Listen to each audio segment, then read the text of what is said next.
Chapter 24. Belle's Betrayal. D'Arc was more than happy to comply with Gaston's request to put Maurice into the sanitarium if Belle did not agree to marry him. He knew very well Maurice was just an odd little man who loved only one thing more than his clanking apparatuses, and that was his daughter, Belle. D'Arc was quite content.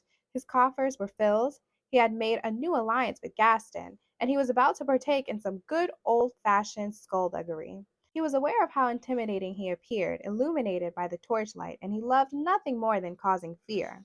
Gaston and his mob were gathered in full force in front of Maurice's home. They were a rowdy bunch collected by Gaston from the tavern at closing time. There was nothing quite as menacing as a bunch of hooligans after a long night of drinking, with gold in their pockets and hate in their hearts, all of which, in this case, was supplied by Gaston. There was little doubt Belle would agree to marry the braggart, and why not marry him? She couldn't possibly do better. Who else in town would have her with all her strange ways? Belle answered the door, her eyes filled with fear. "May I help you?" she asked. "I've come to collect your father," said D'Arc. His withered, skull-like face looked horrid in the torchlight. "My father?" she asked, confused. "Don't worry, mademoiselle. We'll take good care of him." Belle was seized with fear. She understood when she saw D'Arc's wagon in the distance. They were taking her father to the asylum. "My father is not crazy." In the beast's small study, where the witches had found him brooding, they watched through Flounce's eyes everything that was transpiring. "Look! Look here! She's going to betray you," said Ruby, but the beast wouldn't come to the mirror the witches had brought with them so he could see what Flounce saw. "She won't betray me. I know it." The witch's laughter filled the beast's head, driving him mad. "She never loved you. How could she? She was your prisoner. She only pretended to love you so you would let her go. How could she ever love someone as loathsome as you?" The beast's anger rose to dangerous heights. His roar caused the chandelier to rattle and the room to shake, frightening even the sisters, but Lucinda persisted. "Look! Here's proof if you don't believe us." And she showed him the mirror. Belle was standing in front of an angry crowd, holding the enchanted mirror. She screamed, "Show them the beast!" His face appeared in the mirror, ugly, frightening, and foul, his roar terrifying the mob. "See, see, she's betrayed you," Lucinda said, as she danced in the beast's study. "She never loved you," screamed Ruby, joining Lucinda in her absurd dance. "She's always loved Gaston," chimed in Martha, prancing about like a deranged peacock with her sisters as they taunted the beast. "They're to be married in the morning after he kills you," they all sang as they danced in a circle. "It was their plan all along, you see." They cackled as their dance grew even more repugnant. The beast was finally defeated, completely diminished and heartbroken. He could barely bring himself to meet their gazes when he asked the sisters to leave. "Please leave. You've gotten what you wanted. I have suffered for hurting your sister. Now, please, I want to be alone." Lucinda's laugh was more sinister than he'd ever heard it before. "Oh, and you shall be alone, alone, forever, forever a beast!" And the sisters were gone before the sound of their laughter left his drafty study. He was alone, and he knew he had brought all this on himself. Only one thing comforted him. He had finally learned what it was to love, and the feeling was deeper and more meaningful than anything he'd felt before. He felt like he was dying. To die, one must have first been alive, and the beast could finally say that by finding love, he had lived. Chapter 25. The Witch's Party. The tall greenhouse with black shutters and a witch's cap roof was silhouetted a little too perfectly against the deep blue twilight, like a paper cut out of a dollhouse. Nothing about the witches ever seemed quite real, not even their house. Inside, the witches danced, while watching the beast's demise in the many enchanted mirrors they had placed around their main parlor. They drank honey wine, splashing it on their deep purple dresses, which blossomed about them as they spun in circles, laughing in the face of their own frenzied insanity. They would stop their bacchanalian antics only to mock the beast and praise themselves for having seen the curse through. "He's given up," raved Ruby. "He wants to die." Lucinda scoffed. "He's heartbroken, sisters. He'd rather die than live without that stupid girl." All three sisters laughed. Now he knows what it is to be heartbroken. The sisters were even more excited to see Gaston's mob arrive. "They're attacking the castle." Gaston's mob would have laid waste to the castle if it weren't for the servants. "Bloody fools!" screamed Lucinda. "They're trying to defend the fiend." Martha spat at the outrageous spectacle between the mob and the servants. "Sister, don't spit on our treasures," scolded Ruby, and then she saw a most welcome sight. "Look! Gaston! He's there! They're fighting on the roof!" The sisters stamped their feet, flailing wildly in a manic dance, while chanting, "Kill the beast!" over and over. They said it until their voices were raw as they watched the bloody encounter between the old friends, who now were cursed, so they did not remember each other. The beast didn't even try to fight back. Gaston was going to kill him, and it seemed the beast welcomed it, as the sisters had hoped he would. "Kill him! Kill him! Kill the beast!" they yelled, as if Gaston could hear their words. But something changed. Something wasn't right.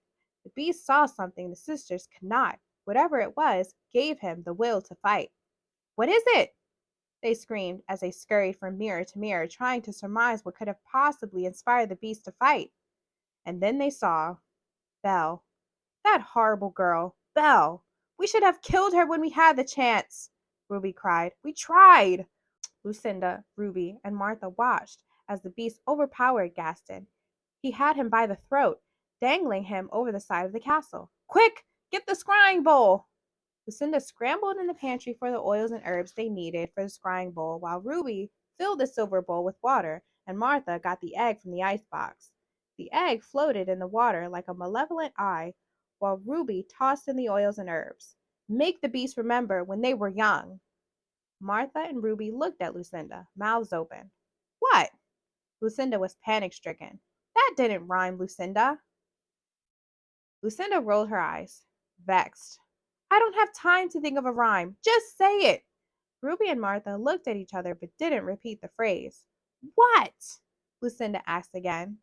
"It's not as fun if it doesn't rhyme." Lucinda checked the mirrors. The beast still had Gaston by the neck and was about to drop him. "Sisters, say it with me now if you want to save Gaston." Ruby and Martha relented. "Fine. Make the beast remember when they were young." Their voices were flat and unenthusiastic. "Say it again!" screamed Lucinda. "Say it louder!" "Make the beast remember when they were young," the sisters screeched.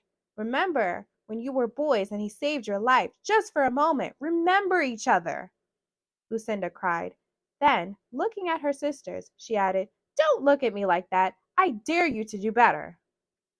Ruby was transfixed by something in the mirror nearest her. "Look! It worked. He's letting him go." The beast was bringing Gaston back onto the roof by the scruff of his neck. "Get out!" he growled, tossing Gaston aside. The sisters knew Gaston wouldn't leave. They counted on it. "Beast!" It was Belle.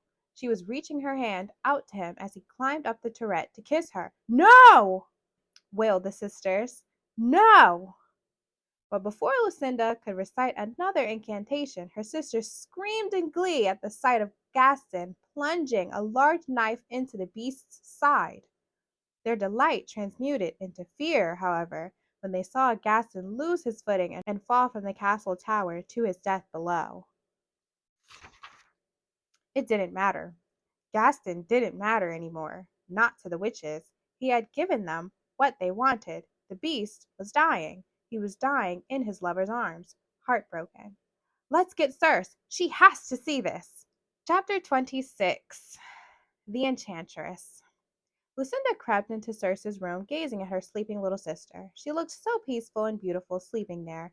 As she unfastened the necklace, Lucinda knew in her heart that Circe would be thankful for what her older sisters had done for her. Circe opened her eyes, then blinked, trying to see which of her sisters was looking down at her with such a buggy expression on their face. "Lucinda?" She smiled up at her. Sirs, we have something to show you, something very important. Come with me. Lucinda led her befogged sister to the other room. How it must have looked to Circe, who hadn't been privy to the evening's events. The room was lit by an extravagant number of candles, all of them white and reflecting beautifully in the many enchanted mirrors placed around the space. In the largest mirror she saw the beast. "What's this?" she asked as she rushed over to the mirror and placed her hand on its lovely silver frame. "Is he dead?" All three of her sisters were standing there, hands clasped, like eager little girls waiting for praise. Circe looked down at the scrying bowl, then back to her sisters. She felt ill, hollow, and inhuman. "You did this!" She thought she was going to be sick. They said nothing. "You killed him!" she cried. "No, it was Gaston. He killed him." Circe couldn't breathe. "With your assistance, I see," she said as she threw the scrying bowl across the room. "We thought you would be happy, Circe. We did it for you." Circe stared at her sisters in shock. "How could you think I would want this? Look at the girl. She's heartbroken." She was looking at Belle in the enchanted mirror. "I love you," Belle said to the beast as tears streaked down her face. Circe was also crying. Her heart was filled with dread and regret. "I never wanted this to happen," she continued. "Look, she loves him. This isn't fair. I'm bringing him back. I'm giving him a chance to break the curse." The odd sisters started to scream in protest as they advanced on their little sister, but Circe's fury sent them flying back until they were pinned to the wall. "Not another word, do you understand? You say one more word, and I will give your voices to the sea witch." Lucinda, Ruby, and Martha knew their little sister's powers were far greater than their own, but they had always been able to manage her because she was the youngest. It looked now as though that time was past, however. They were too frightened to speak. Like broken dolls, they looked inanimate and frozen in their bizarre poses as Circe continued to rail at them. "I'm bringing him back. I'm bringing him back to life. Do you understand? If he loves her, too, then the curse will be broken, and you will never seek to reverse it." Her sisters hung there, pinned, unable or unwilling to move, not saying a word. "Never meddle with the prince or Belle again. If you do, I will make good on my promise. I will give your voices to Ursula, and you will never be able to use your foul magic again." The odd sisters just stared at her, wide-eyed, saying nothing, as they had been commanded. Chapter 27. Happily Ever After. Circe put her hand on the face of the mirror where she saw Belle crying over the beast's dead body. The poor thing thought she had just lost the love of her life. "Not if I can help it," said Circe as she cast her magic. Rose and silver lights showered down around them, lifting the beast's body into the air. His body twisted and entangled with the glittering lights until he was no longer the beast, but the man Circe had once known so many years before. The prince! His face was no longer marred with anger, vanity, and cruelty. She could see his soul had truly changed. With her magic, Circe encircled the lovers in light that soared upward into the sky and cascaded down again, raining beautiful sparks, transforming the castle and everyone within into their original forms. "Lumiere! Cogsworth! Oh, Mrs. Potts! Look at us!" cried the prince, seeing his fondest friends for the first time in many years. Circe smiled as she saw how delighted her magic had made the prince and Belle. They were happy, and they were in love, and they were surrounded by all their friends and family, including Belle's father, who looked more than a little confused suddenly to be at a fancy ball when only moments before he'd been in that appalling sanitarium. But he wasn't going to worry about that just then. He was happy to see his darling Belle again. It turned out exactly as Circe had hoped. The prince had finally learned what it was to love, to truly love, and to have that love returned. She smiled again, taking one last look at the prince and Belle dancing in the great hall before wiping their image from the enchanted mirror, leaving them to live and love happily ever after.